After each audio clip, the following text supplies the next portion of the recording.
Hello guys, welcome to my channel. मैं हूँ फारिया जवेद। आज मैं आप लोगों के साथ शेयर करूँगी स्किन को टाइट और हाइड्रेट किस तरह रखा जाता है स्किन को।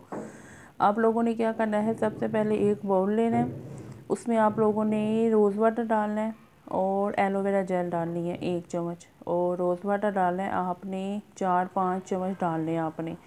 तो आपने उसको अच्छे से मिक्स करके आपने एक आइस ट्रे होती है, आइस क्यूब वाली ट्रे होती है, आप लोगों ने उसमें डाल के तो उसको फ्रीज़ कर लेना है। और जब बर्फ़ की जैसे वो बर्फ़ फ्रीज़ हो जाती है वैसे वो होगी, तो आप लोगों ने अपने फुल फेस पे इसको लगाना है। तो आपने वो सिर्फ एक जो होती है वो आप लोगों ने एक आइस क्यूब होती है वो आपने सिर्फ पूरे फेस पे एक यूज़ करनी है। उसको एक यूज़ करने से ये होगा कि आपकी स्किन बहुत ज़्यादा टाइट होगी और स्किन बहुत ज़्यादा ग्लो करेगी और हाइड्रेट भी होगी और स्किन जो है आपकी टाइट भी होगी। तो आपने वो फुल फेस पे यूज़ करनी है, उससे ये होगा स्किन भी टाइट होगी, ओपन पोर्स भी आपके श्रिंक होंगे।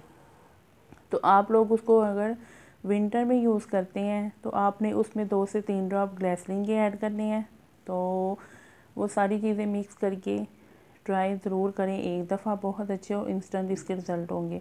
इन दोनों चीज़ों को मिक्स करना है आपने और साथ आपने थोड़ी सी ग्लिसरीन भी ऐड कर लेनी है। तो ट्राई करके देखें, विजिबल इंस्टेंट उसके रिज़ल्ट हैं। वो आपकी स्किन को टाइट करता है, आपकी स्किन को ग्लो करेगा, आपके फेस से हाइड्रेट और मॉइस्चराइज़ करेगा और स्किन ओपन पोर्स भी आपके श्रिंक होंगे और ये बहुत अच्छा है। चाहे तो आप लोग इसको एल तो आप लोगों ने इसको ज़रूर ट्राई करना है। फीडबैक आपने लाजमी देना है। इसके विजिबल इंस्टेंट रिज़ल्ट हैं। वीडियो अच्छी लगी है तो लाइक और शेयर कर दें और मेरे चैनल को आप लोगों ने सब्सक्राइब करना है। अल्लाह हाफिज़, बाय बाय।